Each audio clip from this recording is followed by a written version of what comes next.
Welcome to all of you, Shikshat 360. And today, basically, this is our MCQ set number 5. That is basically belongs from chapter number 1 and 2. And in this session, basically, we have to discuss questions from 57 to 74. Clear? And in this session, basically, we have to discuss questions from 57 to 74. So let's start. First question on presence on your screens now. Question number 57. Which of the following is a correct statement? Clear? Which of the following it is a correct statement? Clear? First point is, if there is an excess of foreign currency liabilities over assets, clear? That there is an excess of foreign currency liability, that is basically we have to pay more than actually we have. Clear? If there is excess of foreign currency liabilities basically over assets, the dealer will have short position. This one is correct or not? Yes, this one is correct. Clear? Basically, if we have more liabilities than the assets, so then it is basically known as the short position. On the other hand, if we have more assets than liabilities, then we have long position. Okay, so please remember this thing. So according to here, first statement is correct. So option number C is not the answer here. Now move to the second point. Please tell fast whether it is correct or not. Settlement risk arises because of absence of a single global clearing house. Clear? Settlement risk basically arises because of absence of single global clearing house. Clear? This one is correct or not? Yes, this one is correct. Clear? Because settlement risk basically arises only when there is not a single global clearing house. Clear? Basically, if there is a single global clearing house, so basically the transaction basically will settle on time and there is not any settlement risk arises. Clear? So option number, second statement, it is also correct here. Clear? Second statement, it is also correct here. So option number D is also not our answer. Clear? Option number D is also not our answer. Country risk, it is a non-dynamic risk. This is a wrong statement. Basically, country risk, basically, it is a dynamic risk. Clear? It is a dynamic risk. So 1 and 2 are correct here. So option number A is the answer. Clear? Option number A is the answer here. Hope this question is clear to all of you. Clear? Sometimes basically they will ask these types of questions like where there are multiple points. Basically, we have to understand. So we have to go through one by one each point properly. Question is never to be typical. Just we have to understand basically what they want to say here. Clear? What they want to say here. Now move to the next point. Next question. Risk such as the country risk, operational risk, and legal risk. Clear? Basically, risk such as a country risk, operational risk, and a legal risk. First point here is to be cannot be quantified, can be qualitatively compared, can be qualitatively measured. Which of these are correct? Clear? Basically, which of these are correct? Clear? So risk such as country risk, operational risk, and legal risk cannot be quantified. This one is the wrong one. Clear? This one is the wrong one. Can be qualitatively compared. We can compare. Can be qualitatively measured. We can also measure. Clear? Can be qualitatively compared. Yes. Can be qualitatively measured. Yes. Clear? So B and C are here to be correct one. Clear? B and C are here to be correct one. That is option number B is the answer. That is B and C. Clear? So risk such as country risk, operational risk, and legal risk. Clear? Basically can be qualitatively compared and can be qualitatively measured. Clear? So B option is the correct answer. That is B and C. Now move to the next question. Various limits fixed by the board of directors of the bank. Clear? Various limits basically fixed by the board of directors of a bank to manage the risk. Clear? Basically for what? To manage the risk are fixed, taking into account that. Clear? Various limits fixed by the board of directors. Clear? Various limits basically fixed by the board of directors of a bank to manage the risk are fixed, taking into account that. Clear? Basically taking into account the profit considerations only, risk appetite of the bank, only risk reward equilibrium, or B and C. Clear? Or B and C. Clear? Basically as we have discussed this under the chapter number 2. Clear? We have covered 2 points. Clear? We have covered basically 2 points. First one is the risk appetite of the bank, clear, risk appetite of the bank. And second one, basically here, not word only, clear, please cancel this word only here, clear. Second point here, basically risk reward equilibrium, clear, risk reward equilibrium, clear. So this one, either this one is the answer, either this one, clear. So risk reward equilibrium, or sometimes basically they have mentioned the word parity here, clear, risk reward equilibrium or parity. So both B and C are correct here. So option number D is the answer, clear. So various limits basically fixed by the board of directors of a bank to manage the risk are fixed, taking into account the first one is the risk appetite of the bank. Second one is risk reward equilibrium or parity, clear, risk reward equilibrium or parity. So option number D is the correct answer here. Now move to the next question. Exchange risk. It is measured through, clear, basically exchange risk, basically it is managed through. First one is the deal size limit. Second one is the counterparty limit. Third one is the overnight limit. Fourth one is the all of these, clear, basically fourth one is the all of these. So what is the correct answer, clear? So exchange risk, basically it is managed through, clear, exchange risk, basically it is managed through deal size limit, counterparty limit, overnight limit, all of these, clear. The correct answer here is to be option number D, that is all of these, clear, with the help of deal size limit, counterparty limit, overnight limit, clear. I have discussed all these points basically with you basically in the earlier session also, or in the chapter number 2 also, clear. Very, very important. Definitely you will get one mark question from these points. That's why basically we are discussing different types of questions basically on these things, clear. Please remember all these points. Next point is liquidity risk, basically it is controlled through, clear, basically how we can reduce our liquidity risk. Liquidity risk basically can be controlled through, first one is reducing open position. Yes, this one is first of one is the correct one, that is we have to reduce our open position, clear, basically we have to reduce our open position, clear. What is the meaning of open position? That is basically at the end of the day, whatever basically we have left, that is basically open position, reducing the open position. Second one here, that is controlling mismatch basically between the maturing assets and liabilities, clear, controlling mismatches between the maturing assets and liabilities, clear. This one it is second reason, clear, this one it is the second reason, that is of controlling the liquidity risk, clear, that is controlling mismatches between the maturity assets and the liabilities. So this one is also correct one, this one is also fixing limits basically for the maturity mismatches, clear, this one is also the same thing, clear, that is this one is maturity mismatch,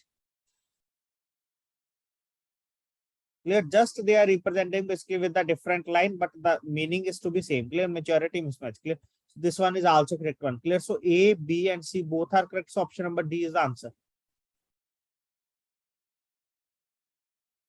clear. Option number D is the answer, that is all of these, clear, option number D is the answer here, that is all of these.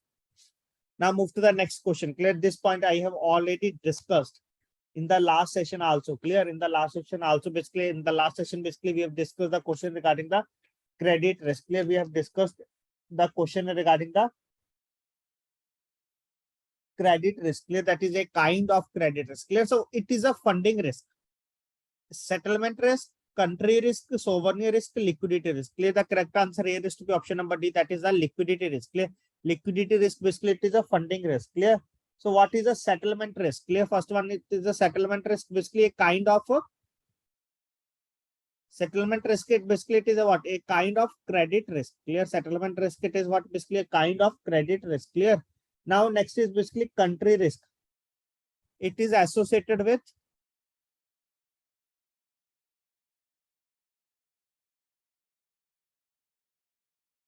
problem countries, clear. Country risk basically it is associated with the problem countries. Sovereign risk basically I have already discussed, basically it is a subcategory of country risk, clear. It is a subcategory of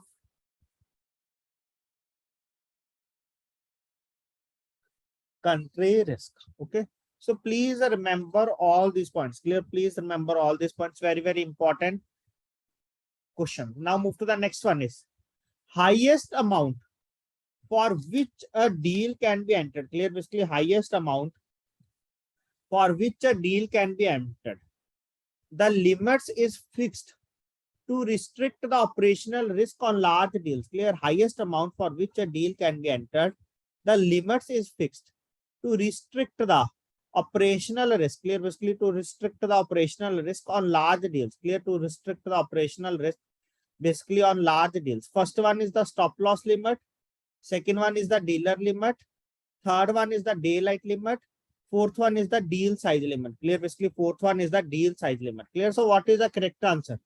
Highest amount for which a deal can be entered. Clear? The limit is fixed to restrict the operational risk on large scale. The correct answer here is to be deal size limit. Option number D is the answer, that is deal size limit. Clear? So what is the here stop loss limit? Clear? Basically, stop loss limit, that is maximum movement of rates against the position held. Clear? That is maximum movement of rates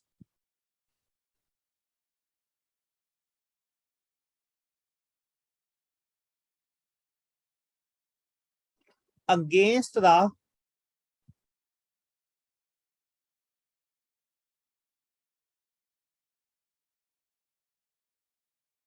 position held. Clear? That is maximum movement of rates basically against the position held. Clear? That is basically known as the stop loss limit. Clear? That is basically known as the stop loss limit. Clear? Dealer limit, that is maximum amount a dealer can keep exposure. Clear? Dealer limit, that is basically a maximum amount a dealer can keep exposure basically during the operating hours. Daylight limit, basically it is a maximum amount of open position or exposure. Clear? Maximum amount of open position or exposure.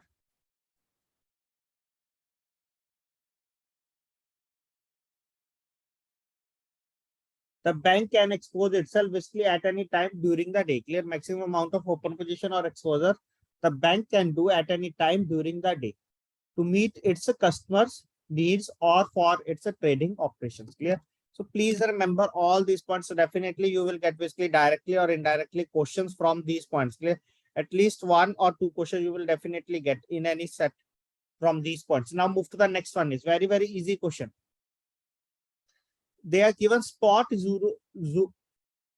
euro pond 1.6545, 1.6557. Spot pond New Zealand dollar 0.2786, 0.2800. Clear? What is the percentage spread on the euro pond? Clear? So basically we have to calculate the percentage spread on this. So how we can calculate the percentage spread?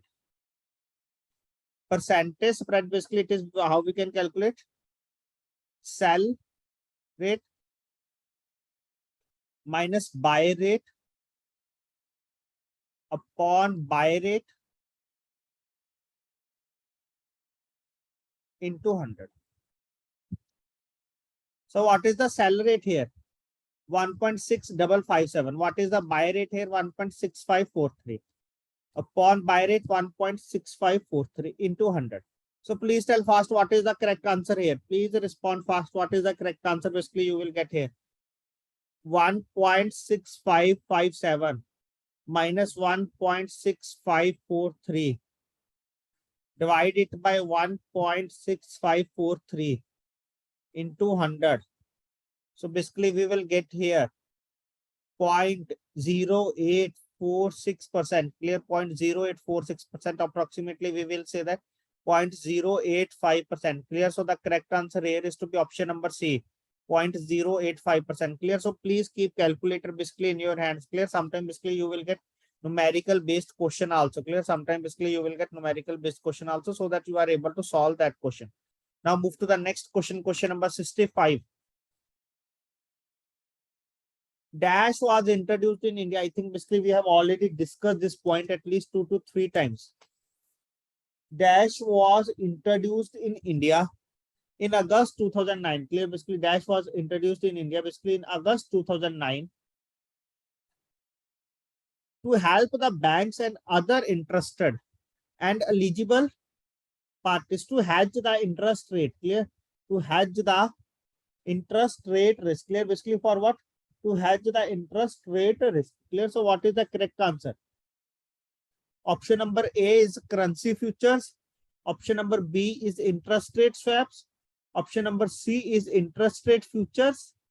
Option number D is all of the above. Clear? Basically, option number D is all of the above. Clear? So what is the correct answer? That is interest rate futures. Clear? Basically, interest rate future basically was introduced in India in August 2008. Clear? Basically, in August 2008. Clear? So option number C is the correct answer here. Clear? So what is the correct answer? That is option number C is the correct answer here. That is interest rate futures. Now move to the next question, question number 66. Clear? Now basically we have to discuss 2 to 3 questions are related to gap risk. Clear? Related to gap risk. Clear? So what is gap risk? So gap risk arises. Clear? So what is gap risk? That is gap risk arises when there is change in interest rates. Clear? Gap risk arises basically when there is change in interest rates and the following condition exists. Clear? Basically, and the following condition exists. First one is holding assets and liabilities basically with the different principal amounts. Clear? Holding assets and liabilities basically with the different principal amounts. Second point here, that is holding assets and liabilities. Clear? Basically holding assets and liabilities with the different maturity dates. Option number C is both A and B. Option number D is neither A and B. Clear? Option number C is both A and B. Option number D is neither A and B. Clear? So what is the correct answer? Clear? So gap risk arises basically when there is change in interest rates and the following condition exists. Clear? First one is holding assets and liabilities with the different principal amounts. Yes, this one is the correct one, because sometimes basically we have more liability, sometimes basically we have more asset. So second one is basically holding assets and liabilities basically with the different maturity dates. Clear? Basically this is also one of the reason of the gap risk. Clear? So both are to be true here. So option number C is the answer, that is both A and B. Clear? Option number C is the answer, that is both A and B. Now move to the next question. Clear? So a bank is having rupees 600 crore liabilities. Clear?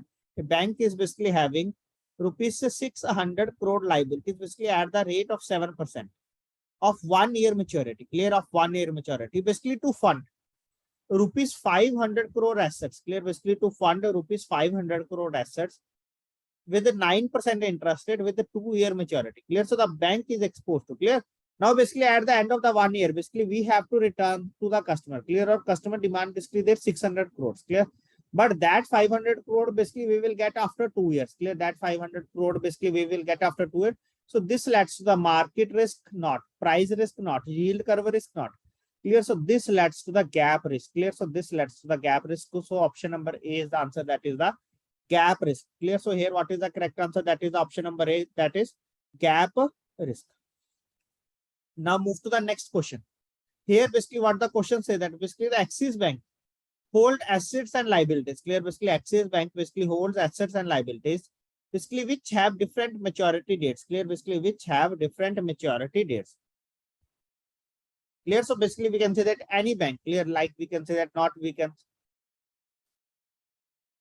XYZ Bank, we can consider that the XYZ Bank basically hold assets and liabilities basically which have different maturity dates. So which risk exposure for, which arises exposure for. Clear? So which type of risk basically arises here? Gap risk, basis risk, embedded option risk, yield curve risk. Clear? So what is the correct answer here? That is option number A, that is a gap risk. Clear? So basically if any banks basically hold assets and liabilities having different maturity dates. Clear? Having different maturity dates. So basically this leads to the gap risk. Clear? So this leads to the gap risk. Clear? Many of the banks basically will face this type of issue. Clear? So due to that, basically RBI impose restrictions on that. Clear? RBI impose restrictions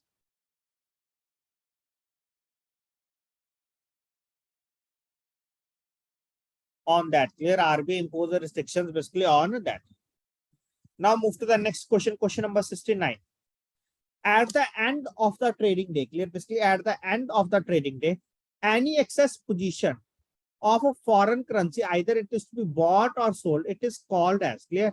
At the end of the day, any excess position of the foreign currency, either it is to be bought or sold, it is basically known to as overbought position,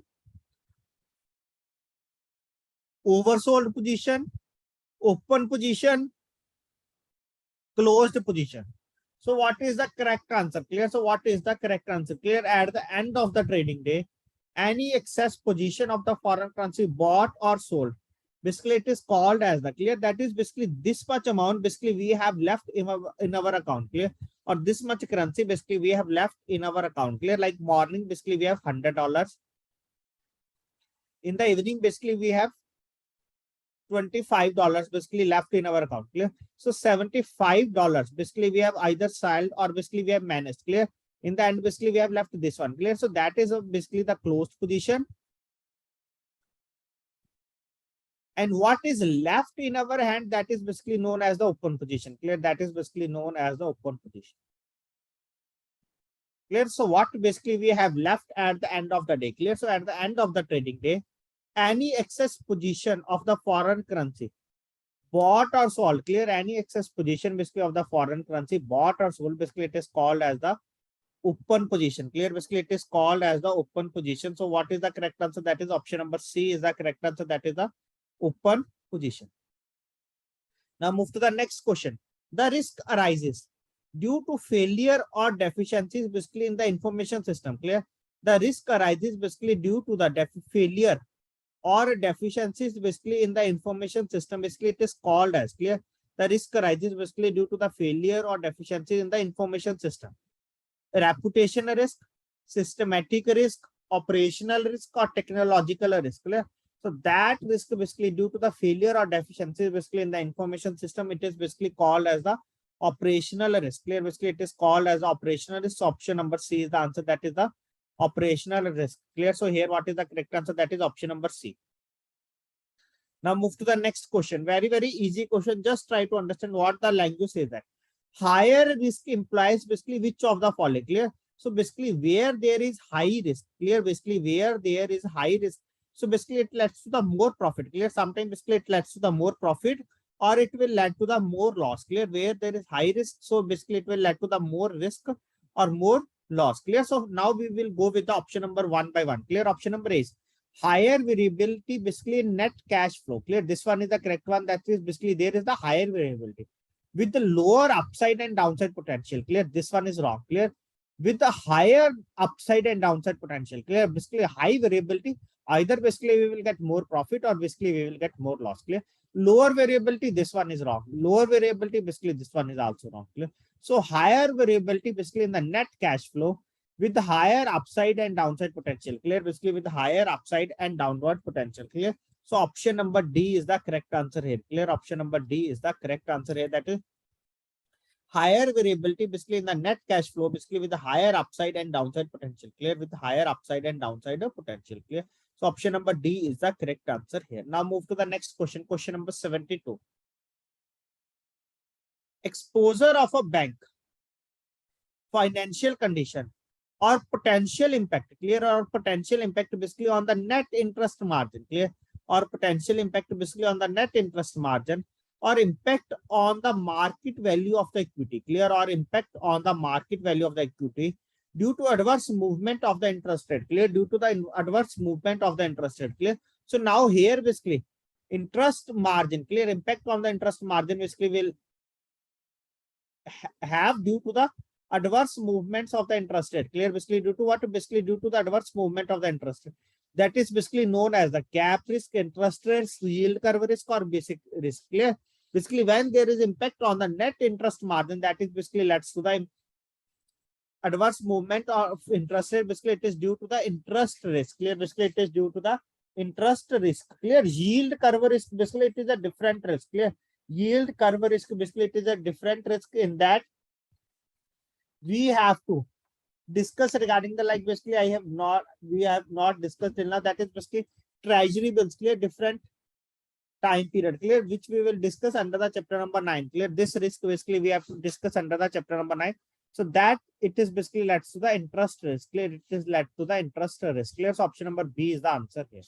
Now move to the next question. Question number 73. The balance of payment accounts are defined as. Clear. The balance of payment basically payment accounts are defined as. First one is a statement of the economic transactions between the residents of a country and the other country over a given period. Second one is basically a statement of the economic transactions between the residents of a country and rest of the world over a given period. Clear? So we know that basically it is a statement of economic transactions. Clear? So what is balance of payment? That is basically B of P. It is a statement of the economic transactions, clear, between the resident country and the rest of the world, clear, and the rest of the world here basically, and the other country, not with the other country, basically with the rest of the world, clear, basically with the rest of the world. So option number B is the answer, clear. Option number B is the answer, that is over a given period, clear, over a given period, that is balance of payment, clear. There is one more word, that is balance of trade. So I request to all of you, please give what is the definition of the balance of trade. Clear? So these are interlinked. Clear? Balance of payment, basically we have discussed, that is a statement of the economic transactions between the residents of a country and the rest of the world. Clear? And the rest of the world over a given period. Clear? Over a given period. Clear? So option number B is the correct answer. Now move to the last question of our today's discussion. Very easy question. What kind of risk on settlements is covered by the Herstatt Risk for which the Basel Committee on Banking Supervision was formed? Clear? For which the Basel Committee on Banking Supervision was formed. Clear? So what kind of risk on settlements is covered by the Herstatt Risk for which Basel Committee on Banking Supervision was formed? First one is the exchange rate risk. Second one is the time difference risk. Third one is the interest rate risk. Fourth one is the non-clear. Fourth one is the non-clear. So what is the correct answer? Exchange rate risk, time difference risk, interest rate risk. Option number D is non-clear. So B option is the correct answer. That is time difference risk. Clear? Option number B is the correct answer. That is time difference risk. Clear? So this is the risk. Okay. So option number B is the answer. Clear? So in this session, basically we have to discuss up to this much point. Hope it is you are able to understand basically what type of different questions basically you will find in the examination from this chapter. We have discussed 2 sessions, clear, and we have discussed approximately 30 plus questions, clear, 30 plus questions in the session, different types of questions, clear. Hope whatever we have discussed, it is clear to all of you. In the upcoming session, basically we will discuss some more questions. So thanks to all of you, and I request to all of you, please do revise. Clear? Only revision basically will help us to clear the examination. So please do revise whatever we have covered, do revision continuously. So thanks to all of you for joining this session.